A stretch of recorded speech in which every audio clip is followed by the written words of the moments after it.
Good evening, everyone. I am Mundell Robinson. I am the political director for Democracy for America. Welcome to our second edition of Expansive Messaging or Campaigns. We will be getting started in about 3 minutes. Again, like I said, welcome to our second edition of Expansive Campaigning. Tonight's topic is expansive messaging. We have a wonderful, wonderful crew that's going to teach you and tell you about what it means to run a campaign with expansive messaging. Just bear with us. Again, we're going to start in about 3 minutes. I am Mundell Robinson, the political director for Democracy for America. We're watching as people join us right now from all over this country, undoubtedly, and some people from outside of this country.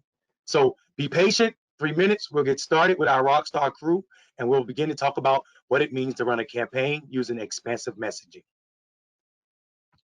I'll say, Mundell, this is also going to be a little bit of a celebration, I think, after last night. It has to be, right? So if you all are not aware what Neil is talking about, we saw New York look beautifully progressive. We took on some powerful incumbents and also some entrenched folk, and we saw progressives win all over the ballot, not just for Congress, but we also saw some progressives win at local level as well. And Kentucky is still looking beautiful for us as well as progressives. So DFA and progressives had a wonderful night all over this country, and it's just proof that when you run with a progressive message and you're progressive out loud, people respond to that. Again, I'll remind you all, we're going to get started in about 2 minutes. We're watching people as they join all over the country. I am Mundell Robinson, the political director. I'm joined by Neil Soroka right now, who is our comms director, who is also one of our presenters tonight, the first presenter talking about the importance of running a campaign using expansive messaging. So give us 2 minutes, let people join, and we'll get started. Neil, you want to say something to the people? Yeah, yeah. I think it's important for us to remember that part of the reason why it's great that this is coming the day after an election like Kentucky, because part of the reason why Charles Booker is maybe one of the most shocking upsets in recent Senate history is still on the table, is because he was able to build an expansive message into the very center of his campaign. And he built it. It wasn't just messaging, because it was also connected to the actions he was taking. He was marching with the protesters right there in Louisville and was able to kind of speak to the kind of multiracial coalition that was calling for change on criminal justice and against police brutality, that lit a fire under his race in the last few weeks. And so talking about expansive messaging today, I think nothing could probably be more important than this conversation that we're going to have right now. And I'll get a chance to talk to everybody here about just some of the kind of core key messages and key takeaways that you want to have when you're discussing engaging in expansive messaging on your campaign. So I know we're going to get started pretty soon here. I know we already have almost dozens of people on the call right now, and they're all kind of coming in. So just bear with us as we have more and more people log on to this call, and we'll get into it very, very soon with a number of really exciting guests as well. Indeed, and while we're waiting for people, let's make this interactive a little bit. Please type in the chat where you're calling in from. Type in your location, where are you calling in from, so people can know where you're calling in from, and we can see where people are in this country. Especially when you ask questions. You'll notice that there's a chat box that you'll be able to ask questions in, after my presentation, after the presentation of the congresswomen and the future congresswomen that are going to be on the call. But make sure you type in where you're from, so that when we read your question, we can make sure to address it to you, and maybe even address your specific situation in your community that you're looking forward to.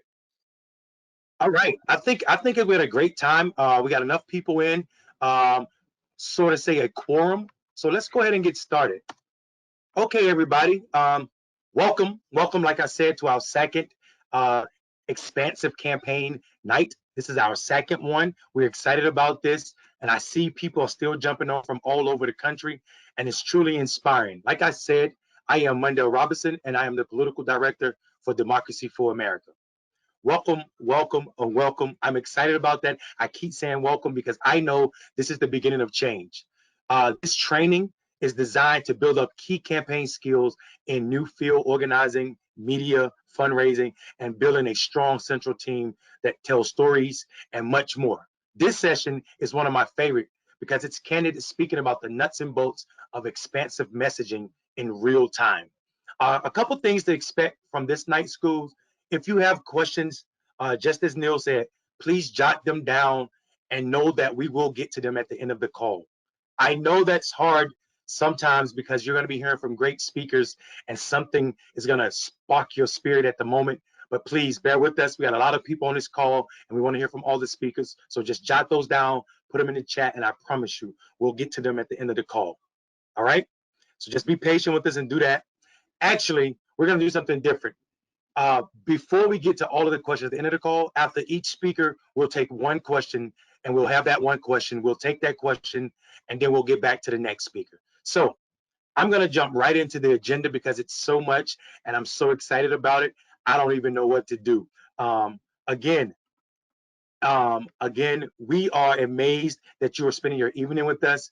Our evening together is going to start off with the ever capable Neil Soroka telling us about what it means to be a candidate and also the comms director for one of the nation's largest political action committees and driving an expansive message. After Neil speaks, then we'll hear from Congresswoman Ayanna Pressley. Once she's done telling us about explaining the context of what it means to have a message that expands the universe of voters that you reach and also that participate in electoral politics, we'll hear from Keeda Haynes, who is running in the Tennessee 5th Congressional District. And she'll continue on building what it means to be a progressive, running with an expansive message in the South. That's going to be an amazing part, us learning about Keeda Haynes and also what it means to be a progressive with an expansive message down in the South. Once we've heard from Keeda Haynes, we're going to close out the evening with Congresswoman Rashida Tlaib, who's going to tell us the importance of having an expansive message in the Midwest and how it benefits all progressives. So once we've heard from all of these wonderful speakers, we're going to turn it over to Yvette Simpson, who is the CEO of DFA, and she's going to control our question and answer portion of this call. So without me talking too much more, let me go ahead and turn it over to Neil Soroka so he can start informing you all about the importance of running a wonderful, wonderful message, a campaign with a message that reached more voters than normal. Neil, take it away. Yep, and oh, before you go back, actually, just for a second, I want to make sure, Miles, if you can go back, just make sure people see how they can ask questions, how to ask a question, type it in that search box right there. You'll be able to ask the questions there. And again, make sure you have where you're from because we want to be able to reference that in case there are multiple Neils, for instance. So, all right, go ahead. Thanks, Miles, if you go forward. Excellent. So I'm Neil Soroka. I'm the communications director here at Democracy for America. I get the pleasure of working with Mondell and Yvette every single day. And the real pleasure of this work is getting to work with the amazing candidates that we're going to have on tonight. I live in Grosse Pointe Farms, Michigan, which is not too far away from Rashida Tlaib's district in Michigan, but in many ways a world away. It's a wealthy, largely white community. But last year, thanks to the help of Democracy for America, progressives around the country, but especially here in my community, I won a seat on Grosse Pointe Farms City Council as a bold progressive, someone who is willing to stand up for our values in a community that Donald Trump won in 2016, that Gretchen Whitmer, our great governor, didn't win in 2018. But we were able to win a race as a progressive using a lot of the expansive messaging that we're going to talk to tonight.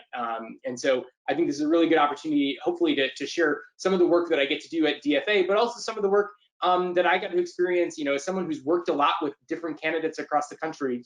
What's really interesting is it's totally different when you are actually the person on the ballot. That's what, I heard that before, but the experience is 100% different. And I think everyone else on this call is going to be able to talk to that as well. So next slide, please, Miles.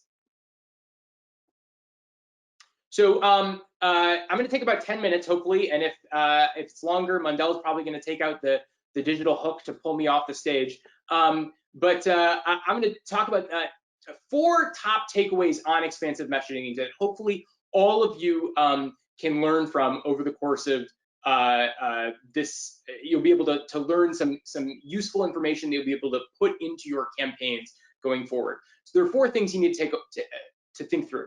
Number 1, speaking to shared progressive values and not problems. 2, centering people and outcomes, not processes and opposition.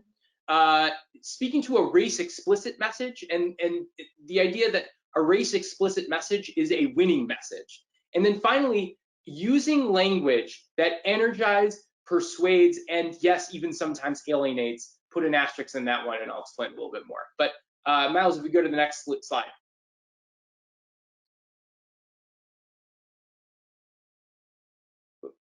So, so the first thing I want to talk about tonight, and I want you to take away from tonight's presentation, is the idea that we need to speak to shared progressive values and not necessarily problems. I think the idea here is that you got to speak to values first to get people involved and invested in your campaign, especially if they aren't already investing in you before, and connecting that to the problem. So rather than saying our schools and minority communities are chronically underfunded, what we can say is every child deserves a high quality public health education, no matter what their zip code is. That communicates the same idea, right? But what it does is it speaks to the values of everybody should be deserving of a high quality public education, regardless of where they live and who they are. Our criminal justice system is systemically racist. That is obviously true, something that is undeniable and a problem. But a way to get people to really hear it, if they already haven't invested in it before, is to say, our country was founded on principles that all of us are created equal. But even today, the experiences of Black, white, and brown people have with our criminal justice system are very different. So the idea is that you speak your values first, what you believe and what we all believe together, and then connecting it to the problem so that people can hear you. And I'll note, values like family, community, fairness, and freedom all work really well across the spectrum, whether someone's already inclined to agree with you, maybe they might be on the fence, or even in some cases they don't agree with you at all, but they all believe that we need to have a country that honors family, that builds community, that's fair and is free. So if you can work that into your messaging and when you're talking about your values, that's key. Next slide, please. So the next problem, the next thing I wanted to talk through, was the idea of centering people and outcomes, not process and opposition. This is a big problem, I think, for a lot of progressives, because we tend to know that A, what we're up against, and B, that the processes are how we go about changing. But when we want to have a message that people hear, it's important that we speak in language and use language that they understand and connects them to a vision of how we fix it. So number 1, personification helps us see the origins of problems and the motives behind them. So think about the difference between talking about the problem of millions losing their health insurance versus politicians taking away the health insurance of millions of Americans to please their insurance industry backers. The first one certainly describes a problem, but the second one actually describes who's responsible for the problem and why it is why it is we're seeing millions of people losing their health insurance. We need to do everything we can to talk about the reality of what we live every day in our campaigns, which is that we are fighting for people against people. We're not fighting forces out of our control. And frankly, that's so important in the issue of racial justice, because I think so oftentimes, especially for white folks, it seems like a problem that we have no skin in the game on, when in actuality, there are systemic issues that we have to confront and forces that we can control if we work together to control them. And specifically, when we talk about what we want with real life specifics versus how to get there, it's easier for us to tie our values to it. So the idea of caring for a new baby or caring for a sick family member versus just talking about paid family leave. The idea of benefits that Americans have earned and need to thrive versus talking about protecting entitlements. Of course, you're talking about the same thing, but what is more resonant with people and delivering a message that's more resonant is key to kind of expansive messaging. Next slide, please.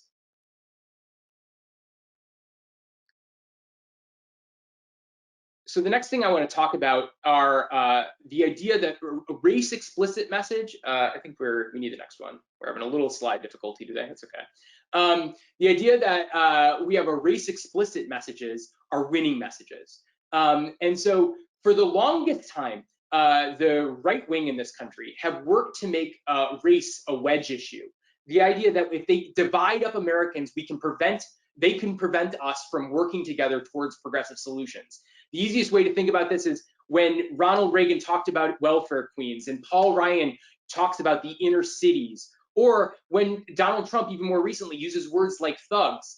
They never explicitly talk about race, but the idea is that race is a wedge designed to disconnect you from the other people and the other economic and social conditions that we are all facing. And so the good news for us is that a lot of recent data shows that it doesn't work anymore, that Reagan was able to do this, that Paul Ryan even more recently was able to do this, and Trump is certainly trying to do it, but it's not effective anymore. But the key is that we have to avoid color blindness in our messaging and instead specifically bring up the subject of race after we talk about our shared values. So I just, staying on that slide for a second, I just want to talk through this polling question. What you have here, and there's some great additional sources I'm going to share with you that you can delve into this a little bit more, but this was one poll question that was really helpful to show you what's going on here. You have a very Trump-esque statement here at the top. We need elected leaders who will keep us safe from terrorists, secure our borders, and prevent illegal immigrants from taking advantage of our country.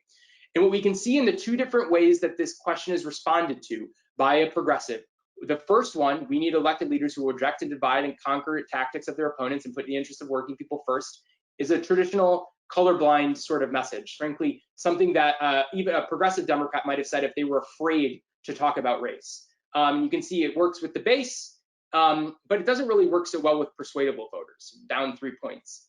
But you can say the same exact thing, but adding the truism that exists whether we're white, black, or brown, not only massively increases support from the base, a 7-point gain, but it flips 7 points among persuadables as well.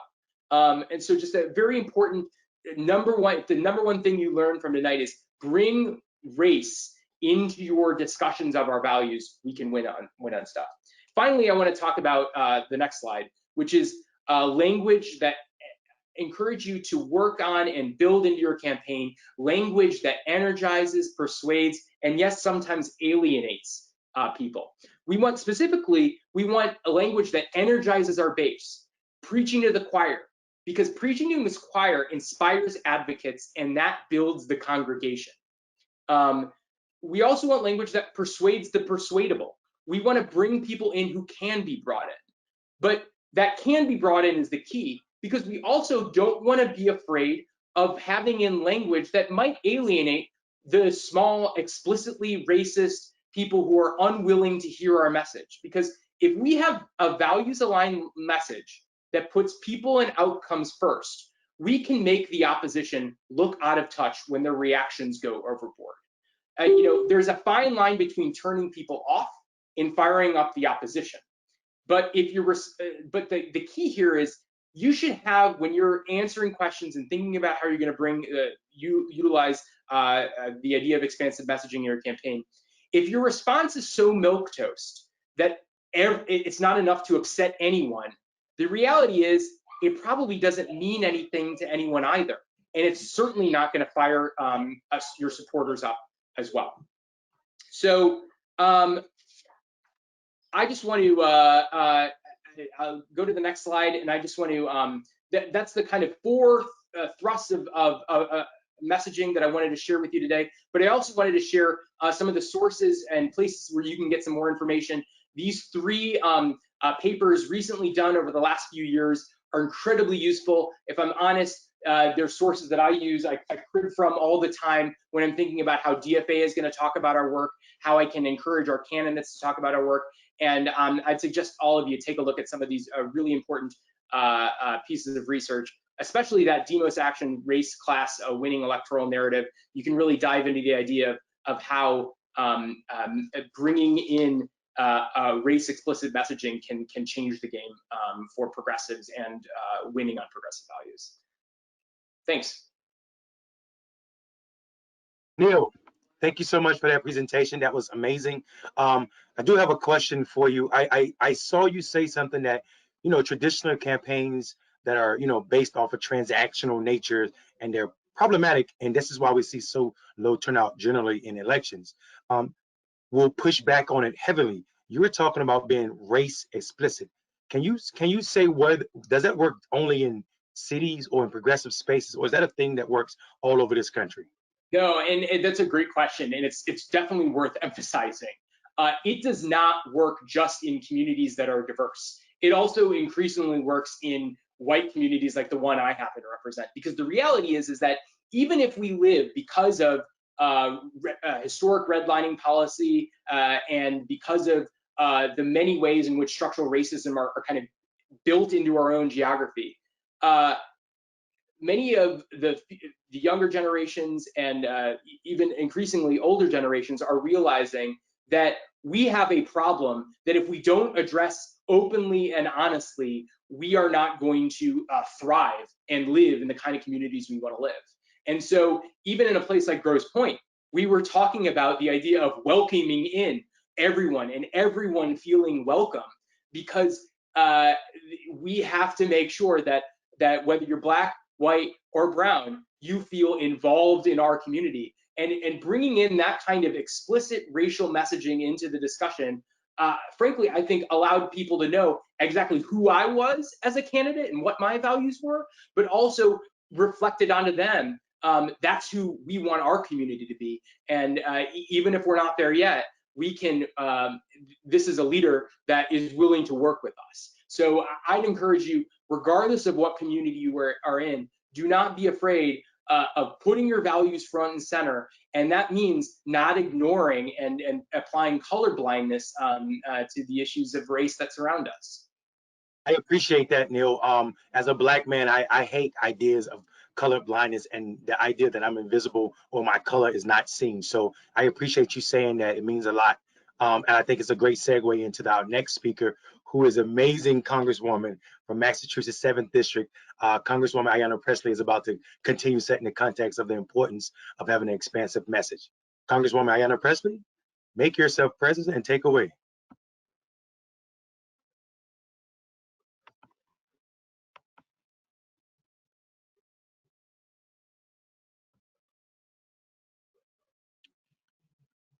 Okay.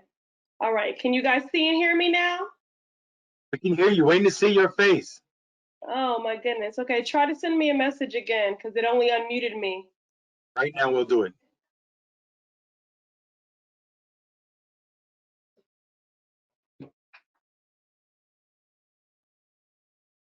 No? Did you not get it? Miles, can we get her a message for the Congresswoman?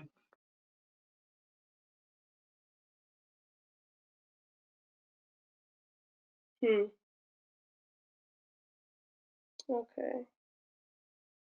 I'm scared to hit this. I think I'll miss everything. Hold on. Okay. Here we go. There should be a camera. There we go. Yay!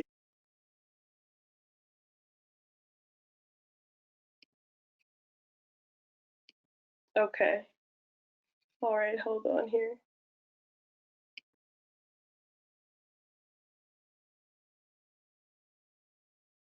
I know you all are excited like I am. We're going to get this camera situation situated. This camera situated, and we're going to hear from the wonderful, wonderful Congresswoman Pressley. Like I said, she represents Massachusetts 7th District. She's a firebrand, and I'm excited to hear what she has to say. Neil, while we're waiting on the Congresswoman, let me ask you another question. We were talking about messaging and the importance of a message that speaks to more than just super voters. How important is it messaging a message that brings in more voters that don't normally participate in electoral politics? Oh, I mean, I should say, what role does messaging play in that process? That's key. I mean, part of it, again, speaking to and having a race explicit message, traditionally one of the biggest problems progressive candidates and Democrats have is rallying young people, voters of color, and folks that just haven't voted before.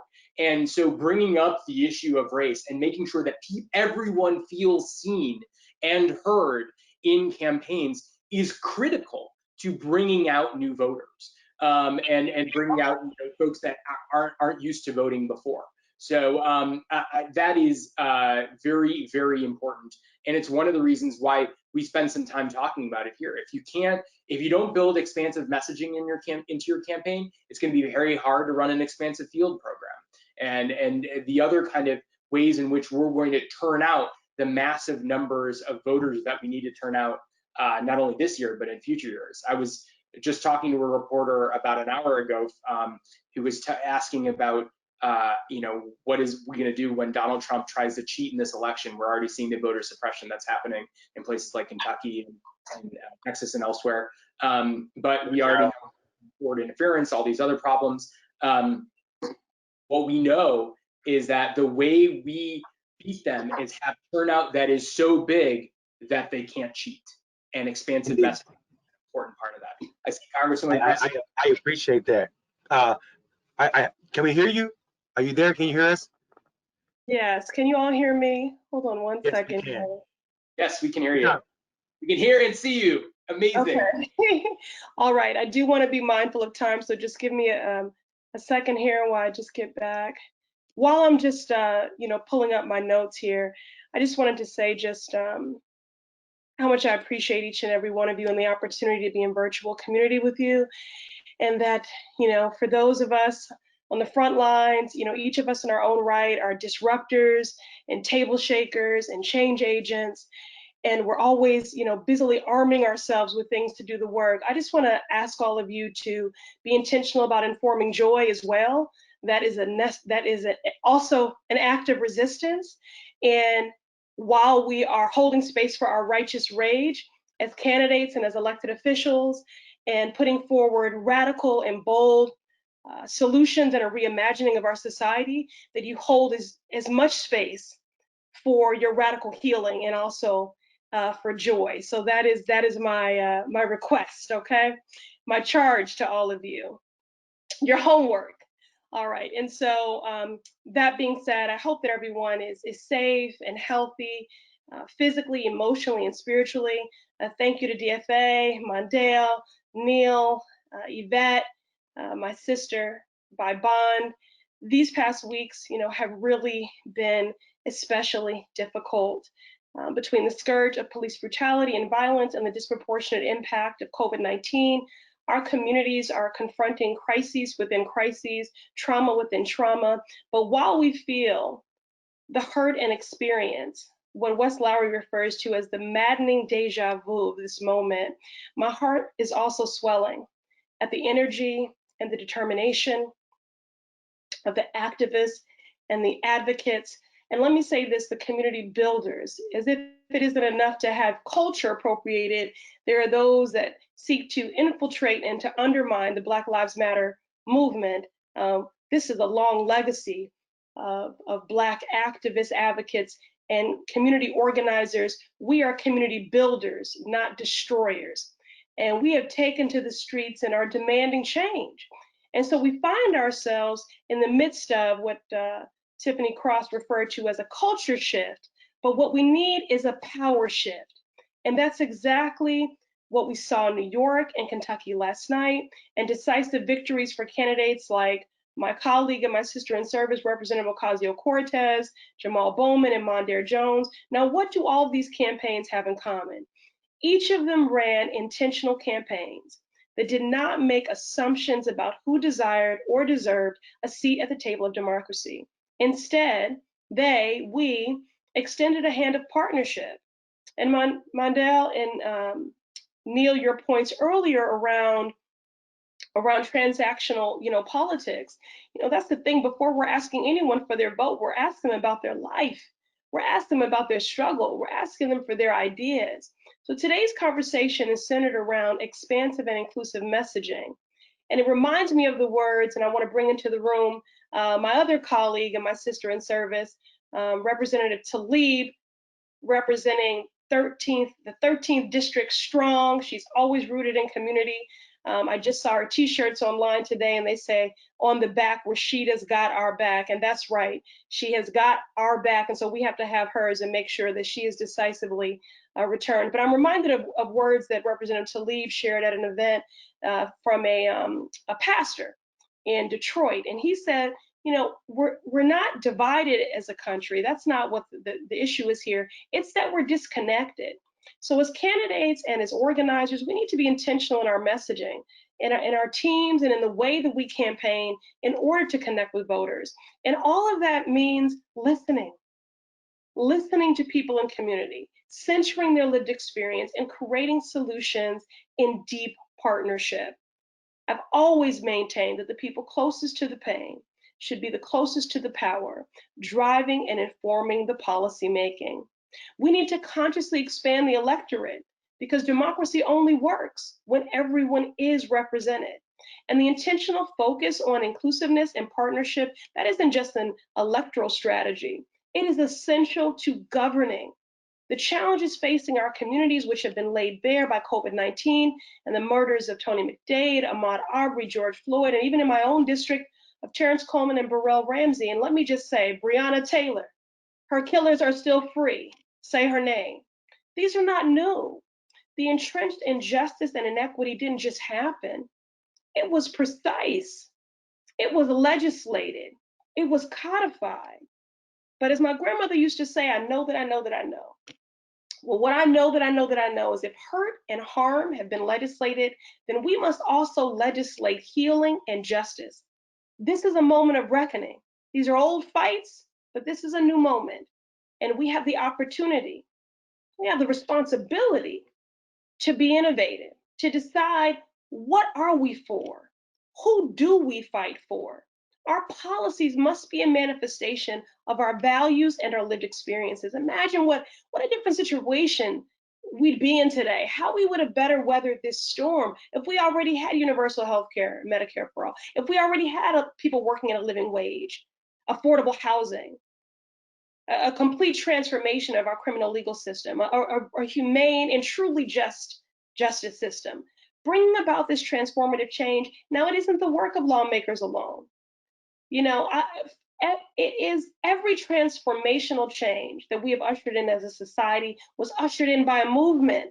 And we never want to give short shrift to the conviction of lawmakers who have stood in that gap and who've listened to the people. But ultimately change has happened because everyday people put their bodies on the line.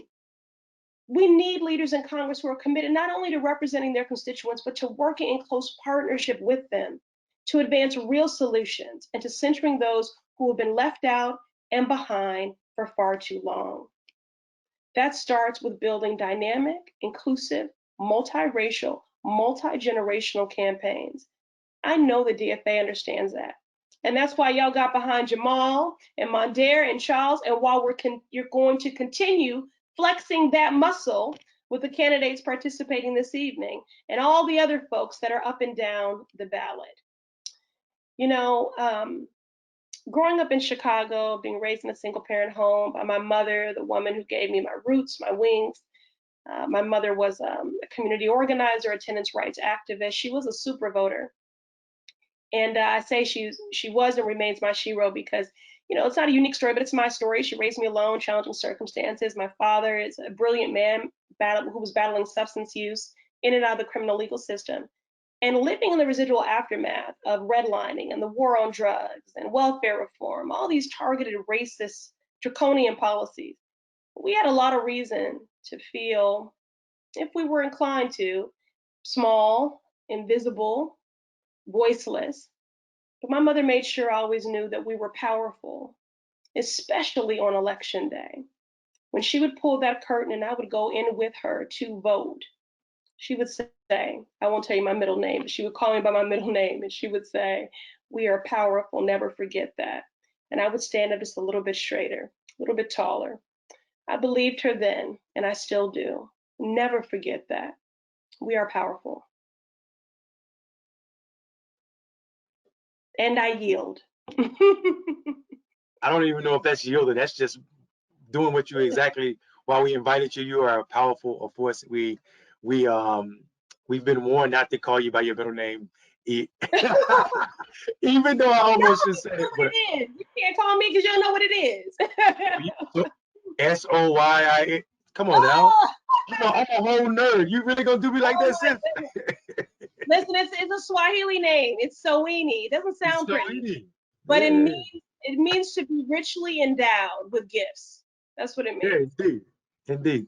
Sawa sawa, which means okay in Swahili. I know you know. So I don't. My middle name is Monday. I don't go by my first name, so I respect people when they say don't call them by a certain name. People in the chat love you. People all over the country are asking questions. I want to go to what the brother John Johnson's asked, who's from Arizona. He said he lives in a state that's constantly red, and the Democrats that are elected for the most part are conservative Democrats, and they're afraid to be progressive out loud. How important and how do you start teaching progressives or that are running to run or are running for office that it's safe to be progressive out loud in Arizona? Wow. I mean, I am fortunate in that I represent, I mean, the seat I serve in was a seat that was previously held by John F. Kennedy. This is, one of the bluest seats in the country, one of the most progressive districts in the country. However, it is also one of the most unequal. And so even though this is a progressive state, I mean, imagine that. Massachusetts is a place that has been a leader in healthcare reform, a pace setter in marriage equality. And when I was elected to the Boston City Council, I became the first woman of color to serve on that body in its 100-year history. And I am the first person of color, the first Black woman to represent Massachusetts in the House of Representatives in its 230-year plus history. So I say all that to say that you might think that Arizona and Massachusetts are very different places, and they are in many ways.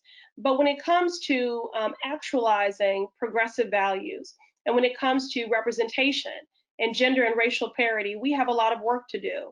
And so I know how uncomfortable it is to speak truth to power. But what I will tell you is that when you stand in that truth, you will be rewarded for it, because you are simply demonstrating a strength of conviction and amplifying what many people feel, and you are creating space for them. So keep that in mind, and that's how you build your constituency. I believe that we're not here just to occupy space, we're here to create it. And that's how you create it. It sounds so cliche, but look, I am a bald Black woman who is a member of Congress. I don't have a college degree. There are so many reasons why I should not, by conventional wisdom, be in this seat. But things are only conventional for as long as they are conventional. This is the time to be disruptive. And so I would just encourage you to lean in. Lean in, and that is how you will build your constituency and continue to create that space.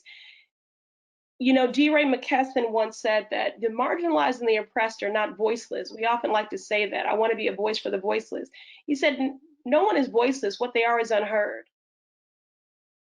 So when you create that space, that's what you're doing. You're amplifying the voices of so many that are unheard, who feel what you feel, and they're just waiting for someone to lead the way, to create space for them, to see them. Wow. From the lips of an elected poet, that's powerful. Thank you so much, sis. Said and done. I wish I could give him some more brass tacks. I don't have my tacticians on the line with me. Keep coming to these webinars. Nice. Do what Yvette Mondale and Neil say. They know better. You guys are gonna hear from the Congresswoman again at the end. So just be patient. She's got more of that wisdom to share with you all. So don't go away, and she will not either. Thank you so much, sis. That was a powerful presentation. We appreciate that. We're gonna move right on to the next. Actually, you know what? I'm gonna do something a little different. Yvette, you have a special relationship with the sister. Come, bring yourself to the forefront and say what you need to say. Be heard. What's she gonna do? Don't let me in here because we will have a whole sister girl conversation. And I want to make sure that we get everybody else here. And it's got real dark behind me. I just realized the sun is going down here in good old Cincinnati, Ohio.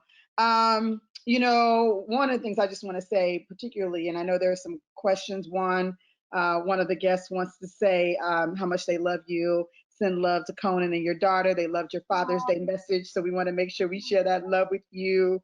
And I know we're going to do a lot of this at the end, but I want to say aloha to my sister who's checking in from Hawaii today. We got a lot of folks gearing up for Keeda. Keeda's got some folks in Tennessee. We got, hey, Wendy from Hawaii, aloha. We got some folks checking in, a lot of folks from California, somebody from Barbara Lee's district, making sure they represent in here. We got folks from Detroit, we've got folks from Vermont, we've got folks from California, we've got folks all over this country checking in. One of the questions I wanted to make sure that and I know you gave me the floor, Mondale, to send love, and we can do this all day. And I don't know if she'll let me have a liberty to just share a story about the day that my love for Ayanna Pressley was affirmed. I fell in love with her the moment that I met her. And I think my love for her was affirmed when I watched her show such strength and grace and beauty in her race, in a race where I don't know that she was appreciated and understood in the way that she should have. And I think she said at the top of her remarks, don't worry about who supports you, support the people. There was one day we were out, I think it was Chelsea, and it was a beautiful day, and we were in a Latina community, and I learned the power of true community. We were engaging with the people there, and there was this powerful moment, I might even cry now, where all of these Latina grandmothers circled you, and they prayed for you, and they put hands on you in Spanish, and I was like, I broke. Like, I was like, there is something happening in here. Like, there is, like, everywhere she went, the way people gravitated towards her, and her magnetism, and it crossed racial and ethnic and even linguistic lines. And I believe that, you know, what she's talking about when she's talking about representing the people and being a voice of the people, I think people received that for her. And that was why on election night, I was 100% confident that she was going to be the one. And I think that's a beautiful thing. I know we're talking about messaging, and I think there's so much messaging that comes just in being there and being a person who says, I'm here to be your person, I'm here to be your representative. And the way that people just were so connected to you, and they could feel your spirit, and so loved your words. It was just such a beautiful thing to witness. I just want to say that. Thank you. And I just want to thank you so much. I want to pick up on a point that Neil was making earlier. I remember that moment being surrounded by all the madres, the tias, and abuelas. And I had said to them that, you know, I made the awful mistake of studying Latin in school. So I said, I don't speak God's language. I don't speak Spanish, but I do speak the language of love, of family, and justice. And I know that those are all things that you care about. So we speak the same language. And someone translated that. And I'm also, you know, deeply spiritual person as well. But I say all that to say that, can I just share a very quick story? When I was running for city council, someone offered to do some media training with me. And before the interview, I was talking to the journalists, and then it was time for the interview, and they turned the light on, and I answered the questions, and then we watched it back. And the journalist said, you know, before this interview started, I couldn't wait to interview you. You were so animated, you were so engaging, but the second that light turned on, you turned off. And I realized in that moment that what was happening is that I fell into this sort of like candidate out of central casting sort of vibe, you know, where you just think that there's like industry speak and you are just parroting and mimicking that. And I kind of turned on this candidate persona that use certain verbiage, you know, all the things that they sort of get in your head about. Don't be too animated, it's distracting. You know, don't, you know, Ayanna, watch your face because you don't want people to think you're angry. You know, all these sorts of different, you know, there's so many biases and things. So it seems like such a cliche thing, but it's like, don't turn you off, because ultimately that's what's going to transcend. And what I was saying before we were public on the line today was that at the end of the day, the people will have the final say. They will speak and they will have the final say. And that's what we saw happen in New York, and that's what we saw happen in Kentucky, and that's what we'll continue to have as long as you all are offering that inclusive messaging. Heart speaks to heart. So just keep leading with that. Beautiful. All right, I'm going to check out so y'all can get back in the program. I'm giving you guys questions. Keep those questions coming. We'll have some time at the end to make sure that we get these questions to our speakers. Thank you so much, Yvette and Ayanna. That was a powerful story, and also I love the energy between the two of you. Let's go to the next speaker. Oh my God, Keeda is running in Tennessee. Wow, Tennessee is an important space to me. I went to law school in Arkansas, which I used to drive through that long state of Tennessee to get back home to North Carolina. And I also did a mayoral election once in Nashville. So Keeda, tell the people why your message is so important and why you are suited perfectly to represent Nashville. So good evening, everyone. My name is Keeda Haynes, and I first want to thank Democracy for America for inviting me onto this call this evening. And I also want to thank you for the endorsement. It has meant a lot to myself and my campaign, and it really gave us a lot of momentum that we needed here in Nashville. So again, my name is Keeda Haynes, and I am primarying Blue Dog Democrat Jim Cooper to represent us here in the 5th District. And I just want to say that I don't think that Jim Cooper is a bad man, but I also know that he doesn't fight for my community. And I think that's because he doesn't understand what life for people like me is really like. And so I just want to give you just a little background as to who I am. I grew up just down the road from Nashville in Franklin, Tennessee. It's about 20 minutes south from here. I am the second of 5 kids, and I was the first in my family to graduate college. I've lived here in Nashville since 2006, and today I work to help formerly incarcerated women as a legal advisor at Free Hearts, which is a nonprofit that is led by women that have been formerly incarcerated.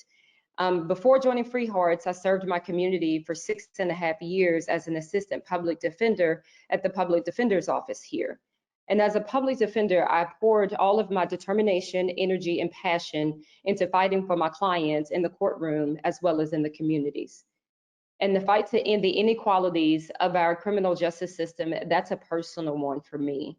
Because see, 2 weeks after I graduated from college from Tennessee State University with a degree in criminal justice and psychology, my parents dropped me off at the gates of Alderson Federal Prison Camp to begin serving a 7-year sentence for a crime that I did not commit. I spent almost 4 years as 000-17011, and that's an inmate number. And so what happened was that I was dating a guy in college, and he had asked me if I would accept these packages and told me that they contained cell phones and pagers. But turns out they never contained any cell phones and pagers, but marijuana. And so myself, along with 29 other people, we were all indicted here in the Middle District of Tennessee, and everyone pled guilty except for me. I chose to hold the government to their burden, and I chose to go to trial. And at the conclusion of my trial, the jury found me guilty of aiding and abetting a conspiracy to distribute 100 to 400 kilograms of marijuana, which in the federal system carries a mandatory minimum of 5 years, and I was acquitted of 6 charges. At my sentencing, the judge told me, someone who had never had any exposure to the criminal justice system, that any person of my intelligence should have known that I was dealing with something highly illegal, and that I was lucky to have been acquitted of the other charges. And upon saying that to me, she sentenced me to 7 years in federal prison, 2 years above the mandatory minimum sentencing law. So I went to prison, and my attorney, we appealed my case all the way to the Supreme Court. The Supreme Court remanded my case back to the district. And at that time, the judge told me, the very same judge that I had been in front of previously, that I had gotten everything that I would ever get from prison, but because of the mandatory minimum sentencing laws, she was going to have to send me back. So she re-sentenced me to 5 years, and I served 3 years and 10 months in federal prison. And I was finally released from prison on December 1st of 2006. While I was in prison, I studied for the LSAT. And so when I came home, despite the many barriers that people face when it comes to reentry, I enrolled into law school at Nashville School of Law. I graduated in 2012, and I passed the bar exam. But I also had to go before the board for the character and fitness, for my character and fitness examination. And they granted me my license. I became a practicing lawyer in the state of Tennessee in 2012. And in 2013, I became a public defender in Nashville. my fight for justice was only just beginning working on the front lines of the criminal justice system as a public defender. I have personally experienced and seen firsthand from my clients and the community how the systems that are in place are designed to keep people like us, people like me, left out and locked out. I lost years of my life to bad laws, to excessive policing and overzealous prosecutors. And I have dedicated my life to standing up for the most vulnerable to prevent the system from tearing them up and their lives and their families in the same manner that it has done mine. And so I do feel like that I do need to mention that here in this district, Representative Cooper, he did co-sponsor Representative Pressley's fabulous Justice and Policing Act, but I would say that that's not enough, not considering that his biggest donors are Lockheed Martin and Northrop Grumman, and that he's voted for defense bills that sends military equipment into our police departments, and not considering that he has an 80% rating from the National Association of Police Organizations. And not considering 4 years ago, I personally wrote him a letter asking to meet with him to tell him about my situation and everything about the criminal justice system and how his office could be on the forefront of criminal justice reform. And he met with me for 15 minutes and I never heard anything else from him. And here in our district, we are 40% people of color. We are young and it's a very diverse city here in Nashville, and we deserve somebody who's going to fight for us, you know, who is going to move the important issues forward and not someone who is happy with just more of the same. And so, you know, we've been talking about expansive language. And so I think that even just looking at me and looking at my story, like it centers just that. It speaks to my values and it speaks to the very reason why I'm choosing to do what I do. And it also is an opportunity for us to start talking about things in a different manner than the way that we talked about them. Because I was asked a question on Twitter a couple of weeks ago, how an ex-felon could be running for Congress. I don't consider myself an ex-felon. I consider myself someone that was formerly incarcerated. And so it's an opportunity for us to really expand the language and to really not to label people by the things that they have done, because we are all more than the worst act that we have done or that we have been accused of doing. And then when you also look at the fact that I am Black and that I am a female and that I am running here in this district in Nashville, where for the past 57 years, we have had wealthy white men representing us. So the fact that I am even in this race, we are having different conversations about who is even eligible to run and who should even be representing us in this district. And it also gives us an opportunity for us to have conversations about people in my neighborhoods, people that look like me that would never even think that they would ever be able to run for office, that they would ever be able to be leaders in the community. And so it gives us an opportunity to open it up and to have these new conversations and to really center the stories and the people in the community. Because like Representative Pressley said, one of the things that we say all the time in the criminal justice community is that those closest to the problems are closest to the solutions. And so even in this moment right now where we are, you know, we have been seeing, you know, various different killings of Black men on TV, whether it was by police or whether it was by vigilantes. You know, we're in this place now where we need to center Black people and we need to talk more about race. So it was exactly what, you know, Neil and Mondale were talking about at the very beginning, about how now in this time, with the continued mistreatment of Black Americans in America and the unchecked abuse of power and the systemic racism, like it's compelled us to call attention to these injustices and to demand change.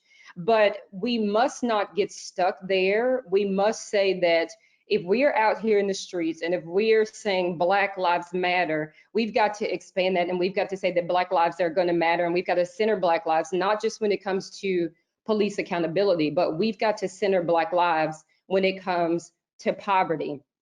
And right now in my district here in Nashville, the poverty rate for Blacks is more than 3 times as high as white families. So we've got to start saying, we want to say that Black lives really matter. And if we're centering conversations around race and conversations around Black people, we've got to start talking about that. And we've got to come up with policies and procedures in order to deal with that. In our district here right now, when it comes to the income, Black men make 22% less and Black women make 34% less than their white counterparts.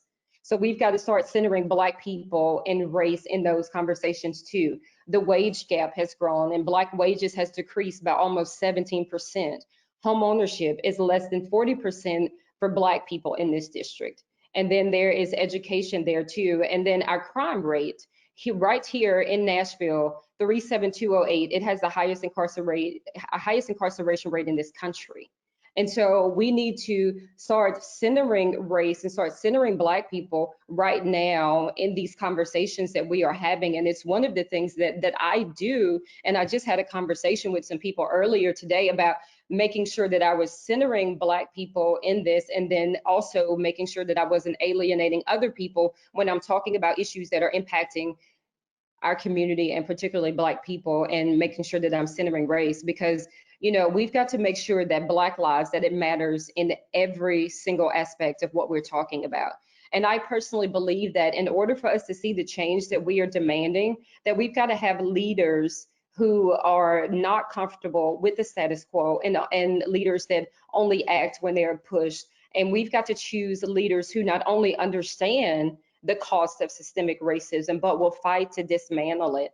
And I personally believe that I am the person to lead that effort here in this district, and I am ready to create the good trouble that we need to truly make sure that we are centering Black lives, and that we are having the necessary conversations that we need in our district, in our community, to really make sure that we are advancing agendas that are going to liberate and protect and really give us the justice and the freedom that we are calling for in our communities and in our country. Wow. All right. And that's why you're going to be the next representative from the 5th District of Tennessee. Thank you so much. But I'm even more excited now. That's amazing. So I just want to ask you a question that I think is extremely important right now. Someone wants to know how they donate to your race. So I'm just going to ask you that question. Go ahead and throw that out there. Okay, so you can go to my website at www.keedahaynes.com, and there is a red button that you can click donate, and you can donate as little or as much as you feel like you want to. And this is a race that is really about us, and it is for us. And like I have always said, that this is not about me. This is about us, and it is really going to take each and every single one of us in order for us to see the change that we need, and in order for me to be elected here in Congress. Because again, our district, it's a stronghold of wealthy white men that have represented us in this district. And like Representative Pressley said, that the people spoke. And so people are speaking here in Nashville. We are getting the momentum, and people are starting having those conversations about, oh, well, is this something that she can do? Can she really pull this off? And so again, I can't do this alone. I definitely need the help of everyone else to make this a reality. Thank you so much. Again, if you have more questions for future Congresswoman Haynes, please hold those questions. We're going to hear from her again at the end of this session. Right now, we're about to bring on Rashida Tlaib for the last portion of our Congresswoman Rashida Tlaib for the last portion of our training. And I almost got in trouble when she first got to Congress. Let me see her face. So when she comes on, I want to see if she remembers this. We were at an event when she first got elected, and there was a lot of people talking, and she was trying to speak, and I was like, "You motherfuckers, calm down." And it's like, Neil was in the room, and he was like, "Oh my God!" Like, anyway, that fire from the campaign trail of your first election has followed you all the way to Washington, and every time I'm in that building and you're speaking, or I'm at a protest and you're in the room, or outside with us, I'm in love with it. Thank you so much for showing up the way you show up. Let me stop talking and hear from you. What's good? No, thank you so much. I'm really inspired by Keeda and just hearing her lived experience, because, as we hear about these candidates, I don't care who it is, incredible, inspiring night last night.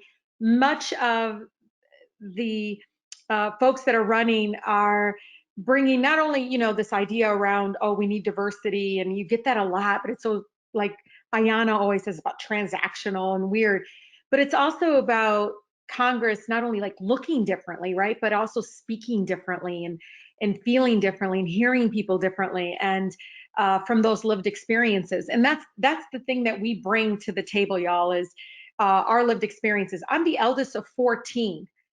Just think about it. I'm such a mama bear, very protective, been taking care of people all my life. And that's the social worker that kind of comes out of me when I do policy work.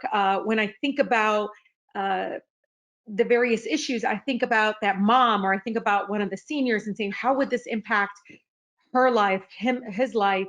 And so as you all are, engaged in thinking about running for office, be totally you. And even from the person from Virginia that's like, oh, these folks, don't believe in the rhetoric that you have to change or sell a piece of your soul. Because I'll tell you one thing, even if it's not like it is going to be Medicare for all, absolutely. But even if you start talking in the language that people understand, we have sick care in our country, not health care, right? People can agree with you on that. And I also want to bring to the forefront this idea around service politics. There's a guy in Michigan, it was a Congress member, Howard Wolpe. People might not even remember this guy, but the one thing that my mentor taught me is around the service politics that, as his district became increasingly more conservative as redistricting, he still fought for the end of apartheid. And it was very controversial. I know it's hard to, but it was really controversial back then for this man in Congress to say, we have to end the apartheid in South Africa, right? But people said, I disagree with you on that. But you know what? Your office always called. You cared. You were responsive. And that's what you can bring is that you care more than anybody. People still can't pronounce my name. They're still like, I don't know about how you talk or all these things. But what I hear a lot is, but Rashida, we can tell you care. And that's what people remember is how you make them feel, that you're not going to sell them out. I get so emotional sometimes when, people come up to me and say, oh my God, your office called me back right away about my unemployment, or, thank you so much for getting that nursing home tested during COVID because my mother was there. And I just think to myself, those are nothing, right? Those are like, to me, that's like little things. You think about only policy. No, you have to do it through action and showing people that love and that compassion that you can lead with, right? That's what's always so missing, I think, when people come to Congress and it's this press the yes or no button and you bring it, you are being asked to wait. I constantly be asked to wait. I don't wait. If anybody knows me, I don't like waiting. But one of the key things I realized is it's okay to move with a sense of urgency, that we have to do something now. And it's okay to be a little raw. It's okay to cry. It's okay to feel. It's okay to be angry. It's okay to be all these things and be unapologetically yourself. People are going to remember, again, how you made them feel. But it has to be real. It has to be genuine. It has to be you. And so as you all, and I tell you, Democracy for America, okay? DFA family believed in the possibility of someone like me in Congress before a lot of people ever thought that somebody named Rashida Tlaib, a Palestinian Muslimah from Southwest Detroit, who, a little gritty, that, I probably rarely will ever wear pearls unless my mother makes me. But these are things that when you have people that believe in you in that way, let that fuel your campaigns, let that fuel your movement work. And I'll tell you, Ayanna talked about this, and she's absolutely right. What the pastor said to me, and this is Pastor Bland Jr. in my district, who at his church, I kind of stuck out. I'm sitting in this Baptist church, and he kind of gives me that eye contact. I'm like, oh boy. And he said, this country is not divided, we're disconnected. What I got from that is this lack of human contact. And I know that we talk about this, I know it's COVID and the pandemic, but don't underestimate that beautiful human contact that you can have with people. So if it's doors, if it's the phone calls, whatever it is, those touches that you can make, that is impactful. That's not the billboards or the lawn signs or the ads. It's you talking face to face with people. Don't underestimate how that connects the movement campaign that you're running. And yes, if you are part of DFA family, you're part of a movement, not a candidate campaign. And so I will leave you with this, I stay very grounded and rooted in my community, but I do it through the neighborhood service centers. And I truly believe that we have to go beyond policy, right? We have to make sure government works for people. So always talk about this, that you're going to use the power of the letterhead, that you're going to use your office to power to convene people that don't talk to each other, that you're going to go beyond legislation, and you're going to bring all the organizing expertise, all the movement expertise to your office in Congress. I picked the largest office. I hate it. It's all like on a 6th floor, but I picked the largest office because they're all so small, so I can fit more young people and organizers, and I can do know your rights training right in the congressional office, because I wanted people to understand, like, this is yours. This belongs to you. And so when you do talk to people like that, it doesn't matter what their political background is, they're going to see that you're not a sellout, that you care, that you're going to move with the urgency, that, it's not even about degrees and all these things. It's about the lived experiences that Keena talked about, right? It's those kinds of things that are going to connect you together, so we're not this divided, right? But I want to thank, again, DFA is an incredible asset, and you work with them. But I also want you to always think about, beyond national advocacy organizations, think about the local groups. These local groups are just waiting to be talked to. Some of them are those that never, ever get asked to come and speak to. These are not people with the money, or that their endorsement would, shift or anything. By the way, endorsements, no, DFA endorsement's great, but those don't win elections. It's your ground game. It's how you're listening to people, and really translating, again, your passion of why you want to represent this incredible, beautiful people that are just waiting for some sort of transformative, meaningful change. So I will leave you all with that. This has been an unbelievable experience the last year. I don't know, looking back, all I can know is that I walked into a place that just wasn't ready for someone like me. And that's okay. I just realized they should have been ready. Someone like me should have already been at that table. And Congresswoman Shirley Chisholm, the first African-American woman ever elected, she didn't run to be the first, just like I didn't run to be a first of anything, right? But when she got there, she would say, "There's not a seat at the table, bring your own chair." I'm kind of in the process of I don't know about that anymore. I'm all for shake the table, kick somebody off the chair, take the chair and sit there, because it really is this moment that needs to happen, because again, too many people are literally dying. And I'm tired of hearing mothers that don't want their Black boys walking in the streets. And even today, I was at a park recognizing just those that have survived from COVID and just celebrating their lives. And this little boy came around the garbage can after he saw the officer come to the park to kind of join efforts. And I just thought to myself, that's not what I want to see in my community or my neighborhood. And it's important to speak that truth. And so I just can't wait for you all to come and take some chairs and get on this table and shake it up, because again, our folks are tired of waiting. And so thank you again, DFA, and thank you again for all of you for your courage to running. It is something that you will never forget, the experience and all the relationships and the beauty of the contact with people that I know truly inspire and fuel me to work even harder. So thank you all so much. Thank you so much. Yvette, make yourself present. Keeda, come back to the group, and I'll let Yvette take over with the questions and close us out.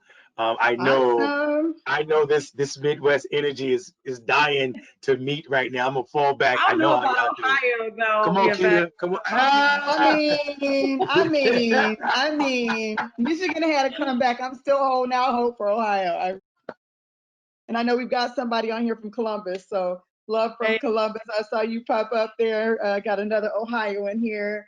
I just want to say, one, how much love there was on this call. I'm getting all kinds of comments, lots of amens, lots of love you. Thank you for what you do. Everybody wants to know Keeda and who you are. I think that's so wonderful. So just so you know as well, on our website, you can go to our website. Keeda's beautiful profile is there, and her Act Blue page is linked there. So you can go to her website. You can also go to our site and direct a contribution direct to her too. and all of our beautiful candidates. I'm super excited about Tennessee, especially after last night. Yay. Just beautiful, beautiful humans. OHIO, I see you. I see you, OHIO. Sorry, I get excited when I I'm really think, Yvette, were you in charge of your pep club in high school? I I should had a have pep been. club at Southwestern High School in Southwest Detroit, and I was part of the pep club, but I always had to be loud because for me to even be, I had 7 brothers and 6 sisters, but you are so funny. You're like, wow, Oh my God, I'm I ready for you live to for start this. Like, I can't believe that I get to do this job for a living. I can't believe they pay me to do this amazing work every single day. Like, they really shouldn't, because it's just so fulfilling. Don't all my folks from D still out need a paycheck, but you did. I'm just so excited to get to do this work. And so I want to get to questions because I know we're running late. We had a great crowd today, folks from all over. I'm so excited when folks join us from far out. Our last one, we had somebody from Italy. I think our furthest out person is from Hawaii today, although we got folks all over checking in. And like I said, the love to Rashida. We got some Go Blue. I guess you understand that. I'm Ohio person. My communications director would say, go green. I have that whole conflict in the office. Luckily, I didn't go to either school, so I could be very neutral. We've got Ohio is Ohio is always like, I always struggle when the votes come back out. I'm like, what y'all did? Like, what is going on there? And I'm just like, you're all next to Michigan and you keep like flip-flopping and stuff. I'm like, what? We got work to do in Ohio. Please think well of us. We're working on it. We're working on it. I am, and it is a long game. Ohio is a long game, but I still love my state. So I want to get to a few questions. I know you guys have had so many questions, and so I want to make sure that we get that. We're only going to go through one question around. Did we lose Ayanna? Did she have to go? Because there was a question for her too. She actually had to hop off. She said I knew I should have asked her the question while I had the chance. Sorry that for was the wonderful. For Ayanna. And Neil, we'll let you answer the question we have for you at the end. So we'll start with the question that we have for Keeda. This is someone who is a huge fan of yours from Nashville. They say, how do you persuade more centrist, wealthy neighbors to get on board with your message of centering Black lives and criminal justice reform? The question for you, Keeda. So I think that what we have to do is that we have to make what is happening in the criminal justice system real.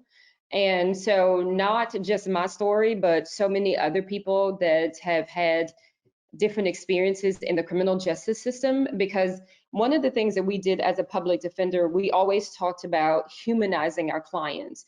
And when we talked about humanizing our clients, what that does is that it moves beyond just what you've heard or what you've read, and it makes it real. It puts a face there with what is really going on. And so I think for me personally, that's what I like to do, is to humanize people in the moment, and to not just give out numbers about what is going on in our district, but to be in the community, talking with people in the community and getting those stories and making it real for people, because it's hard to ignore people and it's hard to ignore things when you see a person, when you actually see it. And so I think that is one of the things that we can do, is that we can get more of these stories. I have several of them working as a public defender, but we can get more of these stories in order to let people know that this is real and this is something that we need to address in our community. And systemic racism, it's real and it is rampant, not just in the criminal justice system, but in all of the systems. And so we need to talk about that, and we've got to acknowledge that, because before we are even able to move forward, we've got to talk about where we are and how we got here and what we're going to do moving forward. Because if we just put a Band-Aid on this and try to move forward, 2 years from now, there's going to be another George Floyd. And we're going to be right back here having these conversations again. And these are hard conversations for people to have. I get that. But in order for us to be able to move forward, we have to have those hard conversations. And so even as moderate people in this district, I think that you know, we've got to start having uncomfortable conversations. We've got to start sitting in where we are today and how we got here. And we've got to start sitting with people that don't look like us and people that have had different lived experiences than us too, because that way it will help us to learn and help us to understand what it is that we're talking about. And then hopefully they will come along and embrace what it is that we're discussing. Beautiful. So true. And I think what we're seeing in our country right now is really, I think, keying up that conversation. And there are so many people on here, Keeda, who are commenting, one, expressing, you know, their sadness for what you went through and their love for you through that and how proud they are of you. And so that's just like, I love that about these sessions. Like last time, I was just like crying out these messages. So we'll try to get all these messages to you guys so you can see it, because we know that the struggle is real. And it's so good to know that you've got a family of people supporting you from all over the country. Tennessee State University, yay, Keeda, what is that about? Okay, okay.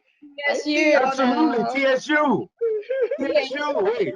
How we get around that? Come on, people, all these shout outs, I can't even. Rashida, this is a great question for you. And clearly we've got a bunch of folks who pay attention, and you know, this is specifically for candidates and activists and people who support candidates and that kind of thing. So I think that's a part of it. But the question for you is really about environmental policy and where you are in Michigan. You know, we know you've been fighting for clean air and clean water for our babies in your amazing state. So this person wants to know, like, how do we better talk about the atrocious policies of the Trump administration and really highlight to people how important environmental policies are to all communities, particularly communities of color? Yeah, no, I think it's important. I think the pandemic really showed the ugly face of environmental racism. I represent the most polluted zip code in the state of Michigan, 48217. I mean, I hear from my residents that get headaches, nosebleeds. It is literally surrounded by industry. And the county that I represent, I'm the only, I think, member of Congress that has all the community within one county, which is Wayne County. We haven't met sulfur dioxide standard, the Clean Air Act, in over a decade. And so one of the things, like Keeda talked about, humanizing what's happening with mass incarceration, over criminalization. We have to really humanize what's happening to the environment, to our bodies, to our land, to our water. And so, you know, I try very much to center it on that, because I don't think people understand, because sometimes it's things that you can't see, right? But I can say to them, guess what? We're giving these big tax abatements for a stadium in downtown Detroit, taking $400 million away from public schools to a for-profit hockey stadium in downtown. At the same time, a school doesn't have clean drinking water. They had to close down their fountains. And then I can also tell them about the fact that even in 48217, there was a very short cancer cluster study showing the rise of cancer and respiratory issues.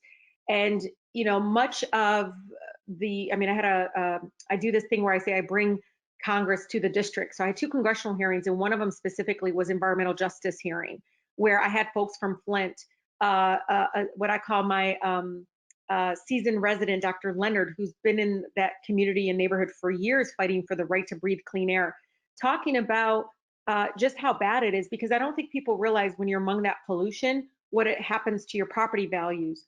Your schools start closing down. Kids are getting sick. People are having like nasal cancer we've never even heard of because of the industry around there. So for all the advocates that want to help us fight for clean air and clean water, please try to put a human face to it.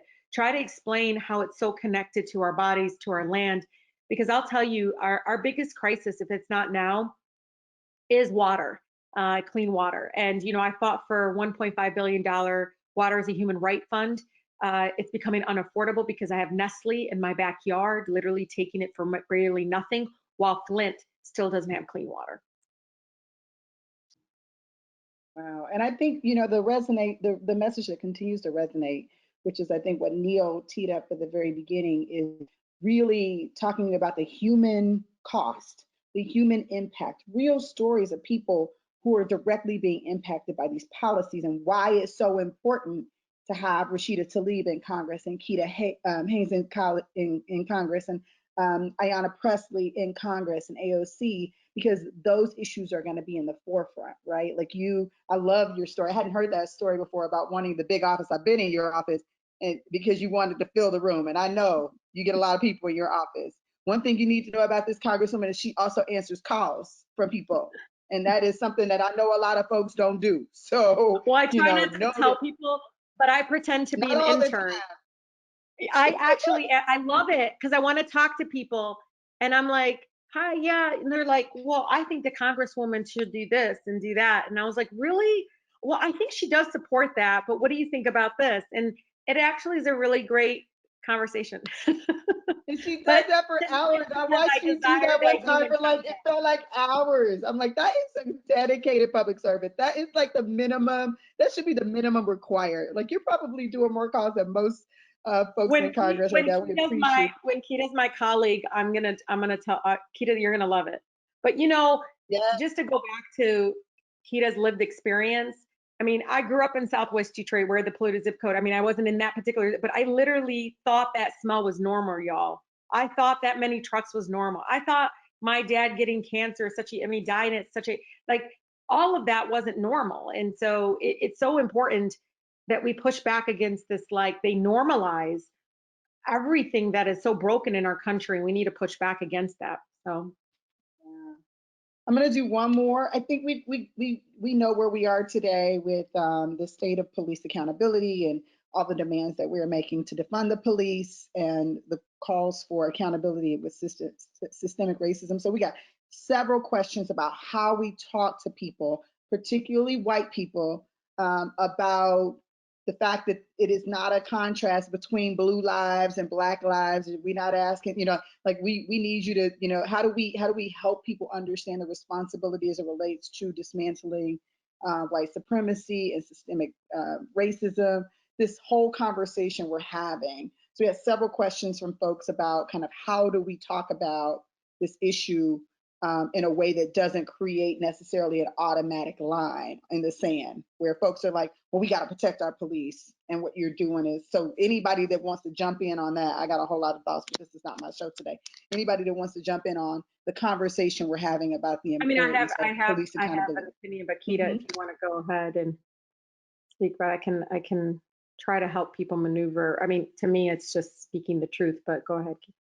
Yes, so here in Nashville, that's been a big thing. We actually had a coalition of grassroots organization that came together just for our city council budget hearing, and that is essentially what they were calling for, was to defund the police.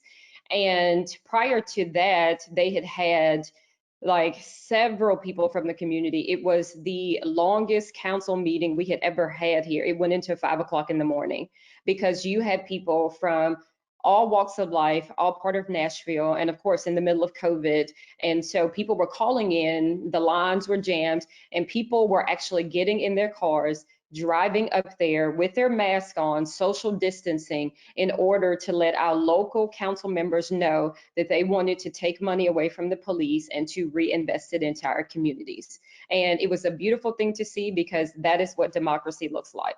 And of course, we had some council members that tried to shut it down, but the people stood firm in it and have rallied around that. And so there were, all of these different conversations about, oh, well, we should change the name. It shouldn't be called this. It shouldn't be called that. No, it should be called what it is.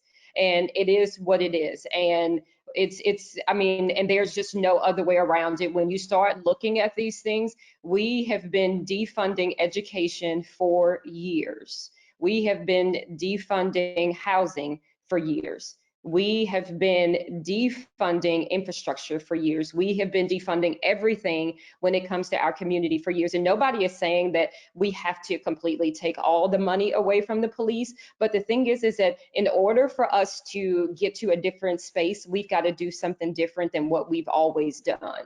And so there are these conversations that people are talking about, oh, well, it's police reforms and, trainings this and trainings that. And fine. Hey, if that's fine, if that's what you want to do. But what I am saying is that invest in the community, which is a lot of what we've been talking about. Invest in the community, invest in the members in the community, and invest in the things that they're saying that is important to the community. And we will help keep us safe. When you invest in kids, then there's no need for all of the money going to jails, into prisons, into the court system, into the police. You know, when we invest in kids, we are dismantling that school to prison pipeline when we're doing that. When we're investing in our communities and we're investing in housing, we are making sure that people are having safe and affordable housing. And then there's no reason for the police to constantly be coming in there. And so the thing is that, you know, we've got to not only step outside of this box in order to do something different, but once we step outside of that box, we got to stay outside of that box.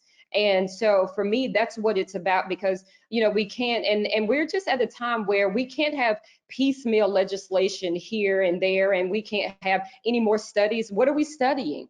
Like, I mean, the evidence is there. We have seen it. And the thing is that we've seen it and it doesn't work. It hasn't worked. It hasn't worked for us, and it hasn't worked for our community. And so again, if we're talking about centering Black people and centering race in these conversations and these elections, that is what we have to do. And so the thing is that it's this conversation that I have with people all the time, because we're talking about, you know, systemic racism and dismantling these systems. And you even have, you know, some moderates and some white allies that are like, yeah, you know, Black Lives Matter, let's do this. But then when you start talking about that, then it's just like, oh, well, wait a minute, I really don't know. And so my question to them is that we're talking about dismantling these systems. And we all know that rooted in racism, that it is a system that is rooted in power. And so my question is that what power are you willing to give up to make sure that we and Black lives really matter? And so that's my question. When people start talking about this, it's all about power. It's all about holding on to this power.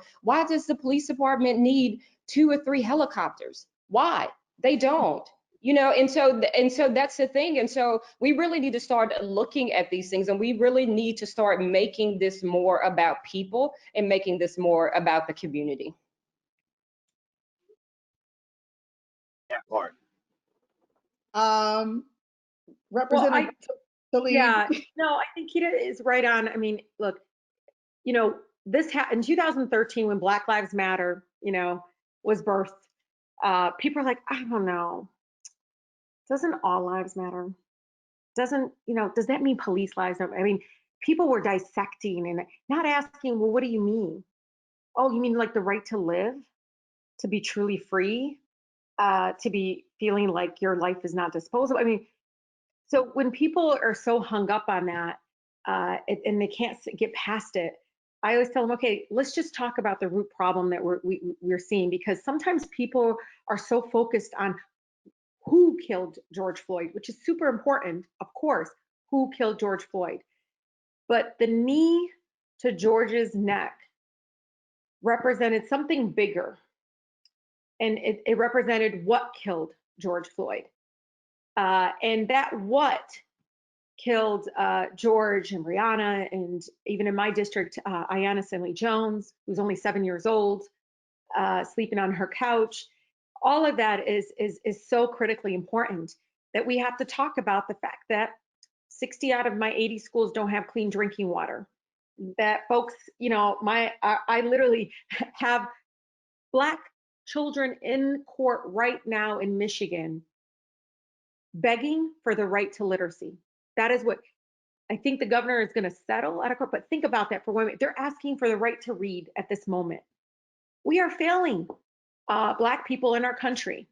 And we don't realize that investing in so-called police and criminalization and militarization is not actually serving the people that it's supposed to, right? It's just not. And they should decide. That's self-determination. That is allowing the public to have a say in what they think is priority. In Detroit, $300 million is being spent right now on police department. 9 million on health.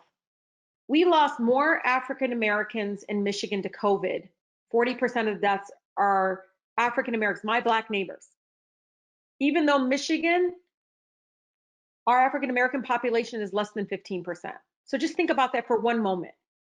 So we need to equally think about what killed George Floyd.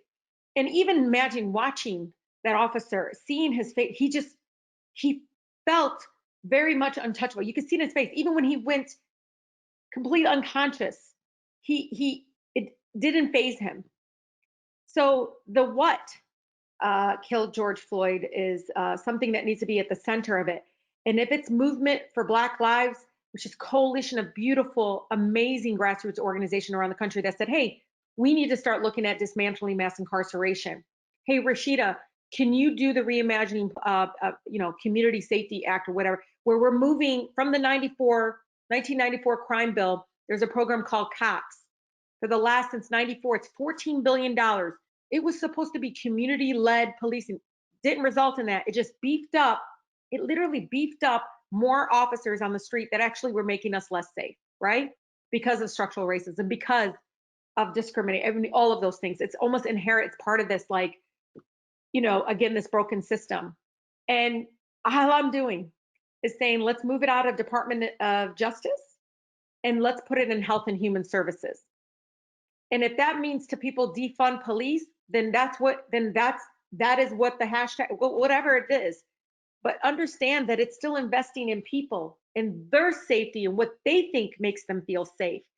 There's nothing wrong with that. So when you talk to white folks, and it's hard because sometimes you will not be heard or seen the same way when you talk about these issues, because sometimes it does require many of our folks to feel really uncomfortable. But they have to realize it's more than just who killed George. It has to be more than that. And if it's not, like Keeda said, we're gonna end up in the same situation we are now, but also worse than that. I mean, we just are completely failing our Black neighbors across this country every single day when we don't invest in their neighborhoods, in their schools, getting access to water. I mean, growing up in the most beautiful, Blackest city in the country, in Detroit, as a child of immigrants, I wouldn't be as courageous, I wouldn't be as strong, but for the Black mothers who said, speak up, don't let them push you down. I mean, the fact that they have to fight so incredibly hard is so, it's hard. They shouldn't have to, like, watching even that mother in Kentucky come out breaking in tears, and somebody called it tears of joy. I was like, no, she was so relieved that she was able to vote. And she said, we shouldn't go through this. Why are we going through this? And again, it is that kind of oppression and that kind of dehumanization that happens in all of our policies. So they have to realize it has to be centered on the truth. And the truth is we spend way too much money on police. I think that's where I think that's where we leave that. That was amazing. We went way over time. I'm really sorry. We still have over 100 of y'all still on the call. Thank y'all for hanging in. For those of you who stayed on to the end, it was just too beautiful of a moment. We just got to keep it going. And so, one, Keeda, my soror, my sister, we got a soror on the call. Shout out to our soror who gave you some Delta love. You ready? I think Representative Tlaib is ready to usher you into your office. We just go skip that whole part and just go straight to it. You know what I mean? So so inspiring. We continue to hear people say lots of comments from folks on how inspiring this is, how hopeful this is, how much they love you all. We had a lot of questions we did not get to. I'm so sorry for those of you who didn't get to all the questions. There were just so many good questions. Mandela, I'm going to kick it back to you. I just want to say what an honor it is as the CEO of this organization to be able to support such amazing warriors. Don't be having those kids on the camera now. You let those kids get on the camera. Don't do that. She's being a mama right now. I see that mama face. The mama face. I'm 1 of 13, so you talking about 1 of 14, I'm 1 of 13, so I know when your kid walk in, they ain't supposed to be there. That face. I want to see my little baby. Where is he? I haven't seen him in a while. So, yeah, I don't think there's anything I need to add. I think when it's well said, it's well said. So I would tell everyone, have a good evening, but not before you think about it. Thank you all so much for spending time with us this evening. Don't forget DFA.com, democracyforamerica.com. You can check out all these amazing candidates. We've got a ton of races left to run. Come and support us, support our candidates. This is the year. I'm feeling that 2018 vibe, Rashida. I'm feeling like I'm getting those I hope feelings. so. This is gonna be a big year. I don't know. We need more allies. We need people that won't sell out. And we need to send Keeda back there too. We need to send Keeda. Oh, yeah. We need to send everybody back. What an interesting campaign this year. Okay, everyone. Bye. Everybody be there for these amazing people. See y'all later. Bye. Thank you.